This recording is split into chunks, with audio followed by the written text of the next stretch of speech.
Entre las grandes noticias hay una que efectivamente sobresale porque tiene conmovido a todo el mundo y tiene que ver con lo que fue el voto el jueves en un referéndum de los británicos para salir de la Unión Europea después de décadas de pertenecer y después de ser la segunda economía de Europa.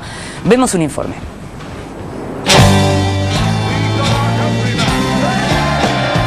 But I do not think it would be right for me to try to be the captain that steers our country to its next destination. David Cameron es una de las primeras víctimas del histórico referendo británico. Poco después que el 52% de la ciudadanía votara por abandonar la Unión Europea, el primer ministro anunció que dejará el cargo tras el congreso que los conservadores realizarán en octubre. Pero las secuelas del histórico triunfo del Leave no producirán cambios solo entre las paredes de la señorial casona del 10 de Downing Street. En lo inmediato, la decisión de los británicos desencadenó una histórica caída de la libra esterlina y de los mercados bursátiles europeos. Si bien la libra venía subiendo desde la semana anterior al referendo, a la luz de los sondeos que hablaban del triunfo del Remain, se desplomó luego con las primeras noticias que alteraban las presunciones de victoria para llegar a valores que no se veían desde 1985.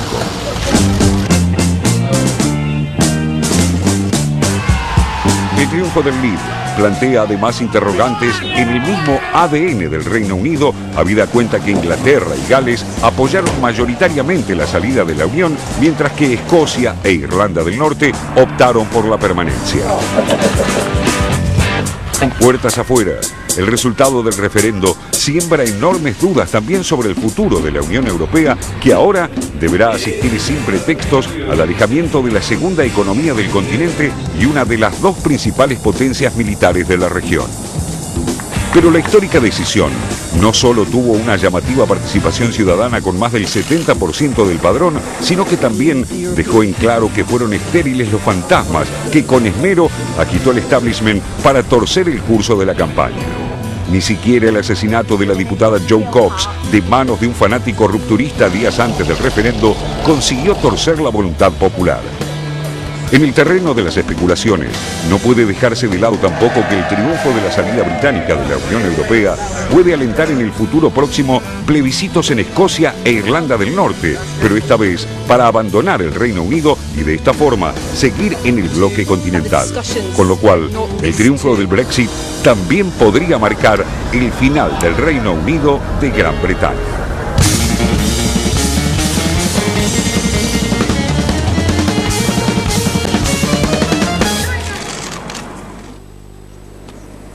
Así como muchos en el mundo se están sorprendiendo de qué significa esto, parece que los propios británicos también, hay varios que fueron a votar y que en realidad no tenían verdadera dimensión de qué significaba esto.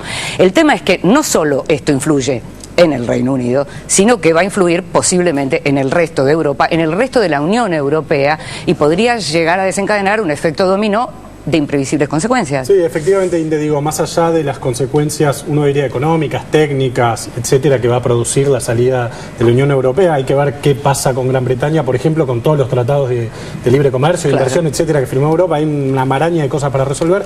Una pregunta que uno se formula es si estamos viendo el retorno de la Europa de los nacionalismos, esta Europa que desde el siglo XIX hasta la segunda mitad del siglo XX, digamos, hasta finalizada la Segunda Guerra Mundial, estaba dominada por los nacionalismos en los diferentes países. Quiero decir, si lo que sucedió en Gran Bretaña va a tener algún tipo de efecto contagio, no porque cuando un alemán o un francés vaya a votar, vote pensando en lo que votó un británico, sino por estas cosas que se producen como parte de procesos históricos más vastos en el corazón de Europa, en Alemania, en Francia, en Holanda, todos socios fundadores, de los 6 socios fundadores de la Unión Europea, con el sentimiento anti-Bruselas, esto que se ve como algo lejos, burocrático, abstracto, que es lo que la forma en la que aparece Bruselas para muchos pueblos de Europa, y si esta especie de movimiento popular anti-europeo, euroescéptico, se va a reproducir en otros países, algo que vamos a empezar a ver en los próximos Ya empezamos meses. a escuchar algo de todo eso, y el problema no es solo lo que vaya a ocurrir en Europa, sino cruzando el Atlántico podrían también ocurrir cosas. Seguro, con los Estados Unidos, esa relación especial que tiene el Reino Unido con los Estados Unidos y que se ha visto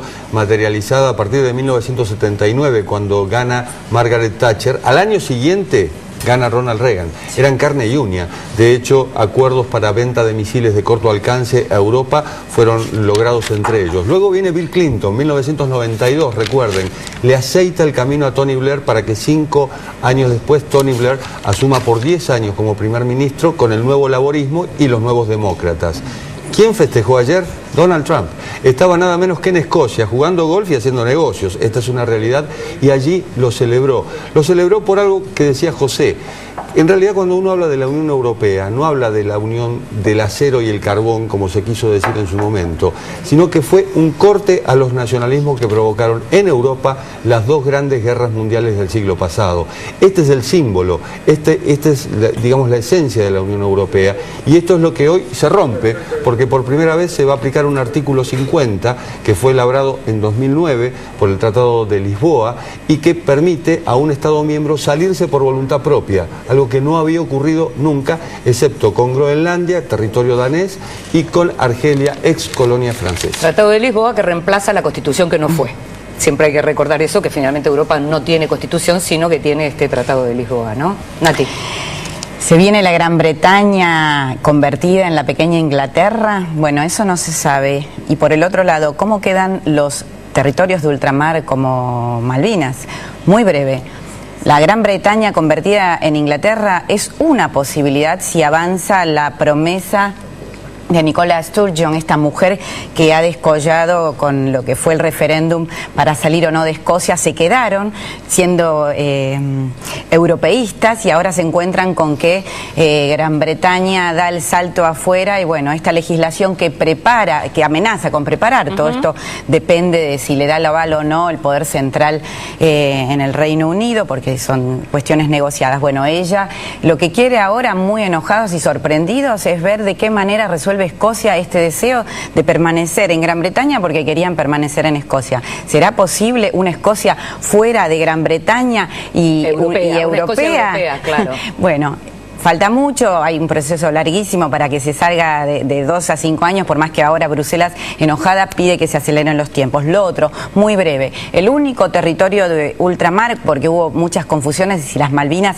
votaron o no, son los de Gibraltar. Ellos sí son parte de la Unión Europea, votaron, un 95% votó a favor de la permanencia en la Unión Europea. En las Malvinas no votaron, pero sí hay un impacto. ¿Por qué? Porque el 70% de sus productos, como hablábamos la semana pasada, van hacia el mercado común, carnes, pescados, carnes de ovejas sobre todo. Lo que producen entraba con privilegios al Reino Unido y además hay subsidios que iban desde el Reino Unido convertido en mercado común.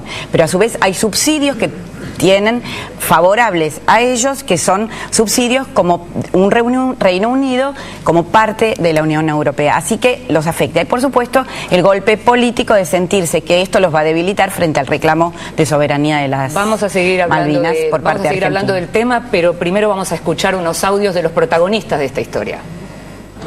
But the British people have made a very clear decision to take a different path. And as such, I think the country requires fresh leadership to take it in this direction. I will do everything I can as Prime Minister to steady the ship over the coming weeks and months. But I do not think it would be right for me to try to be the captain that steers our country to its next destination. This is not a decision I've taken lightly, but I do believe it's in the national interest to have a period of stability and then the new leadership required. In voting to leave the EU, it is vital to stress that there is now no need for haste, and indeed, as the Prime Minister has just said, nothing will change over the short term, except that work will have to begin on how to give effect to the will of the people and to extricate this country from the supranational system. And as the Prime Minister has rightly said, there is no need to invoke Article 50. It's a victory for ordinary people, decent people. It's a victory against the big merchant banks, against the big businesses and against big politics. And I'm proud of everybody that had the courage, in the face of all the threats, everything they were told, they had the guts to stand up and do the right thing. I campaigned the length and breadth of this country on a party position which was that we should support remaining in Europe, recognising the many deficiencies of the European Union in order to reform it. I made the points about working conditions, I made the points about jobs, I made the points about environmental protection. I put those cases very strongly. Just a few hours ago I spoke with Prime Minister David Cameron. David has been an outstanding friend and partner on the global stage, and based on our conversation, I'm confident that the UK is committed to an orderly transition out of the EU.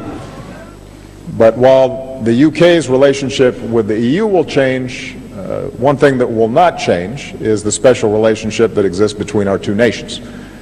That will endure. The EU will remain one of our indispensable partners. Der heutige Tag ist ein Einschnitt für Europa. Er ist ein Einschnitt für den europäischen Einigungsprozess. Was die Folgen dieses Einschnitts in den nächsten Tagen, Wochen, Monaten und Jahren genau bedeuten werden, das wird jetzt ganz entscheidend davon abhängen, ob wir, die anderen 27 Mitgliedstaaten der Europäischen Union, uns als willens- und fähig erweisen werden, in dieser Situation keine schnellen und einfachen Schlüsse aus dem Referendum in Großbritannien zu ziehen, die Europa nur weiter spalten würden, sondern ob wir willens und fähig sein werden, die Lage mit Ruhe und Besonnenheit zu analysieren, zu bewerten und auf dieser Grundlage gemeinsam die richtigen Entscheidungen zu treffen. Le vote des Britanniques met gravement l'Europe à l'épreuve. Elle doit montrer dans ces circonstances sa solidité, sa force, en apportant les réponses nécessaires pour maîtriser les risques économiques et financiers du départ du Royaume-Uni. Des mesures sont d'ores et déjà prises et j'ai confiance dans leur efficacité.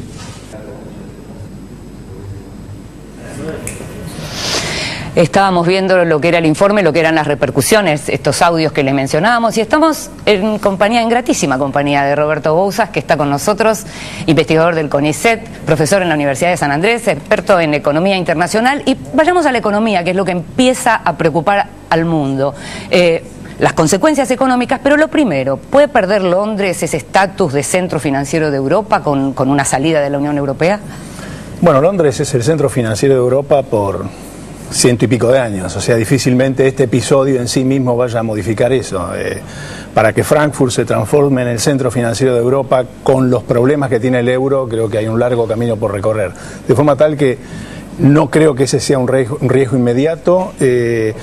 Sí, sin duda la segunda plaza financiera internacional sale del marco de la Unión Europea y eso algún tipo de impacto va a tener. Y en la economía interna, porque digamos, uno no puede medir lo que pasa en el primer momento con el cimbronazo con lo que puede pasar después, porque aparecen los temores y los temores se manifiestan en las bolsas antes que en ninguna otra parte. Pero ¿qué puede pasar con la economía en el Reino Unido, si todavía sigue siendo el Reino Unido? Te lo pregunto porque una de las, digamos, de las cosas que así como que circulan y demás es, bueno, no queremos más inmigrantes, pero mientras ellos sean prósperos, los inmigrantes van a querer seguir yendo ahí. ¿Hay riesgos en la prosperidad del Reino Unido? Bueno, sí, sin duda. A ver, la situación económica del Reino Unido no es buena hace tiempo. Es decir, el Reino Unido ha atravesado por un largo proceso de desindustrialización desde la década de los 70. Esos bolsones de desindustrialización son en buena medida parte de los votantes que votaron a favor de la salida. Hay toda una economía mucho más moderna que en el sector financiero, en el sector de alta tecnología, que estaba muy vinculada con Europa. Eso va a sufrir. Creo que el problema principal es cómo queda el Reino Unido de aquí adelante. Como decían ustedes antes, si el Reino Unido sigue siendo el Reino Unido, eso me parece que es una pregunta fundamental. Y luego, ¿en qué términos se da la salida? Es decir, ¿cuál es el tipo de acuerdo al cual la Unión Europea y el Reino Unido llegan para manejar el status quo? Porque hay varias opciones posibles y eso va a tener un efecto sobre el acceso del Reino Unido al mercado europeo, sobre la movilidad de mano de obra, en fin.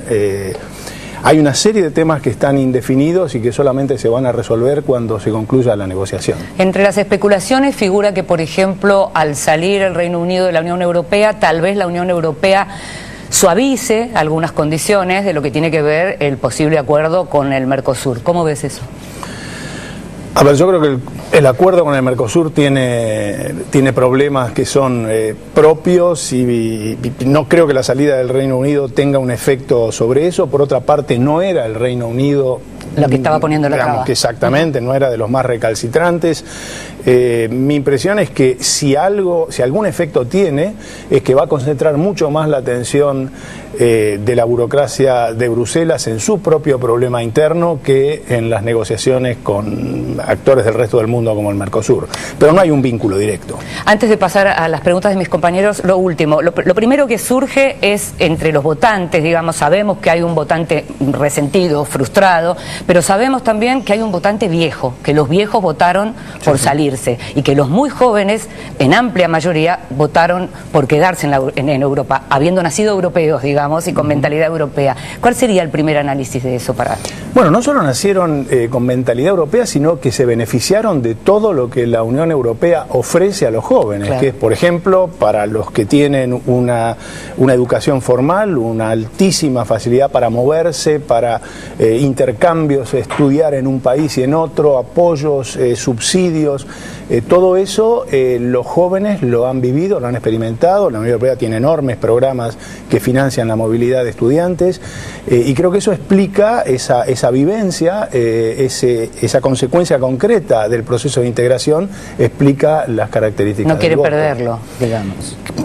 Se han criado en ese contexto, incluso algunas universidades británicas deben estar preocupadas con respecto al tema de la movilidad, porque reclutan estudiantes. Te lo preguntaba porque uno de los análisis justamente tenía que ver con esto de que los viejos, digamos, le anclaron el futuro a los más jóvenes, ¿no? Eso fue una de las primeras cosas que surgió. José Natanson. Sí, Roberto, vos que escribiste mucho sobre el proceso de integración y sobre el Mercosur en particular, te quería preguntar lo siguiente. El Mercosur, la Unión Europea siempre funcionó, por lo menos para el Mercosur o para alguna parte de las élites constructoras del Mercosur, como un modelo a seguir, ¿no? Como algo que había que imitar. Se decía que el Mercosur tenía que ir hacia un proceso de integración más profundo, construir una moneda común, etcétera.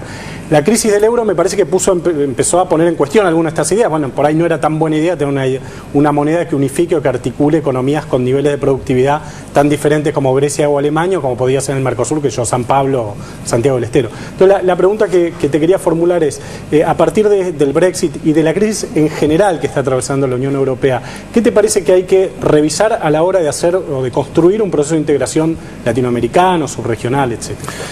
Mira, yo creo que es una buena pregunta, difícil de contestar. Yo creo que el Mercosur en particular digamos, está atravesando por una crisis, yo diría, terminal, no del tiempo más reciente, sino de los últimos 15 años. O sea que como proyecto de unión aduanera, creo que el Mercosur está prácticamente muerto. Hace tiempo, no es algo nuevo. A ver, repetí. Sin repetir, hace tiempo. No, lo dijiste antes. Está muerto. El Mercosur está prácticamente como proyecto. Yo busco títulos, ¿viste? Como proyecto de unión aduanera, a eso me refiero. Yo creo que el Mercosur ha tenido otros enormes logros. Por ejemplo, construir una región económica, ha tenido externalidades políticas, pero desde el punto de vista de la construcción de una unión aduanera, que era la visión esta, un poco inspirada en el modelo europeo, creo que claramente no hemos ido para adelante, sino que hemos ido definitivamente para atrás. El proyecto de moneda única en el Mercosur siempre fue una utopía, en mi opinión personal, y creo que fue una utopía también en el caso europeo. Es decir, yo creo que uno de los grandes errores del proceso de integración europea fue ponerse una meta que no podía políticamente sostener.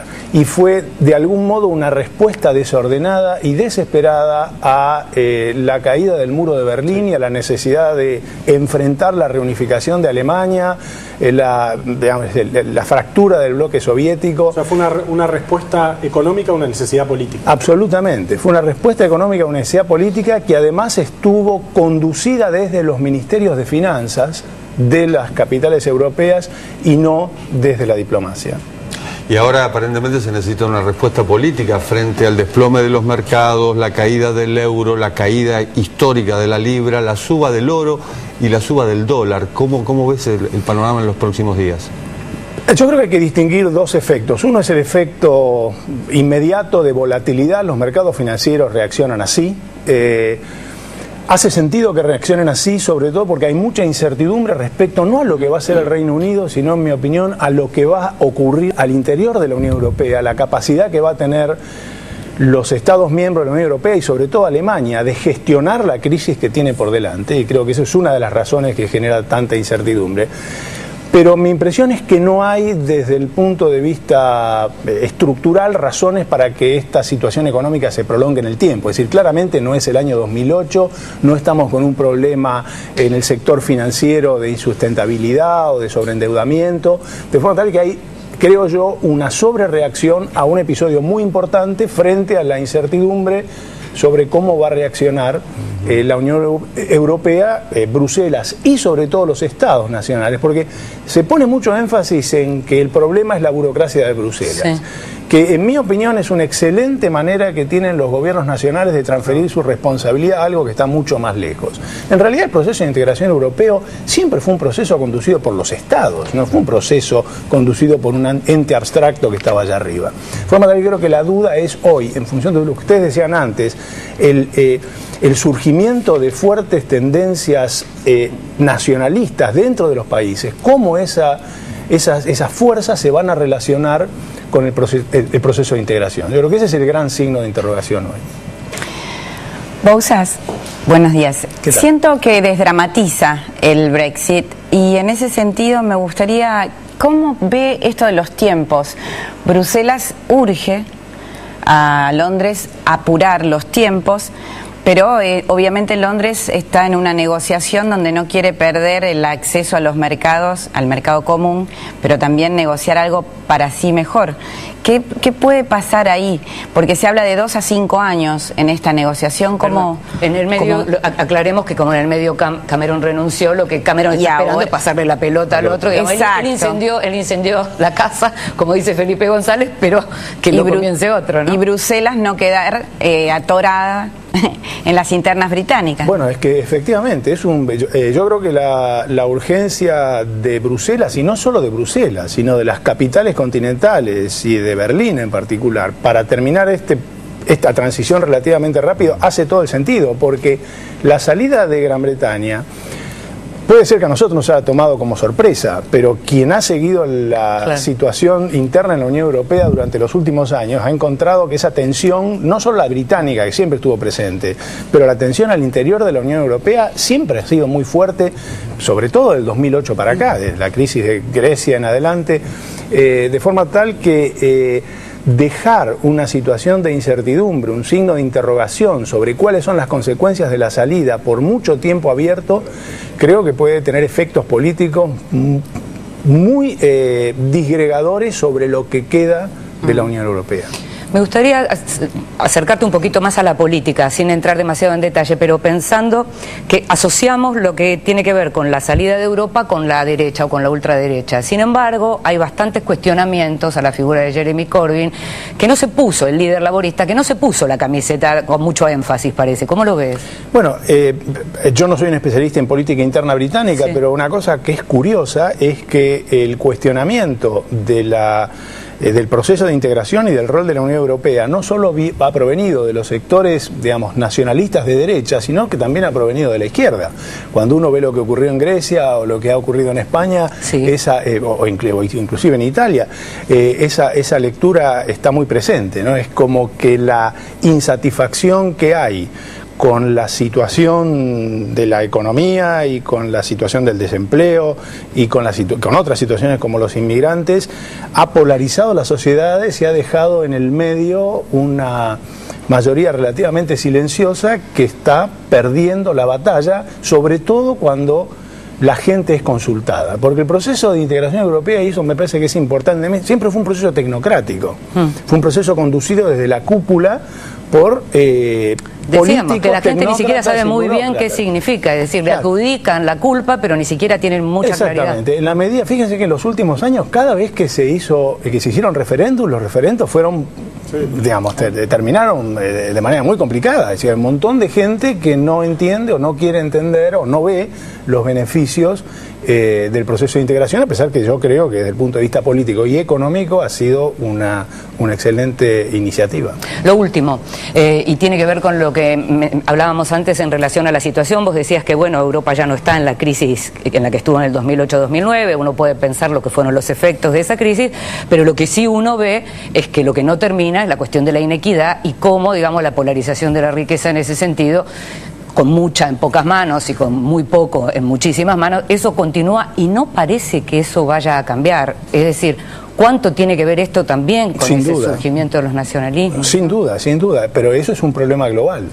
No es solamente un problema europeo, como ustedes decían antes. Yo creo que en noviembre vamos a tener una nueva oportunidad de testear en qué medida el fortalecimiento de esos sectores nacionalistas, xenófobos, se confirma con la elección en Estados Unidos. Yo creo que ese va a ser un dato político de la mayor importancia sobre el contexto internacional que va la Argentina a tener que enfrentar en los próximos 5 o 10 años. Nos estamos yendo a un corte, pero ¿gana Trump sí o no? No tengo la menor idea.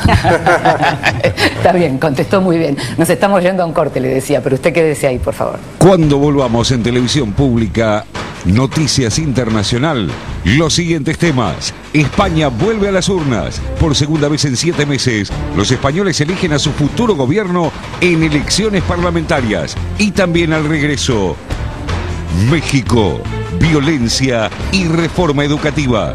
La represión a una protesta de maestros en Oaxaca vuelve a poner sobre la mira el accionar de las fuerzas de seguridad. Se lo contamos luego de la pausa, ya volvemos.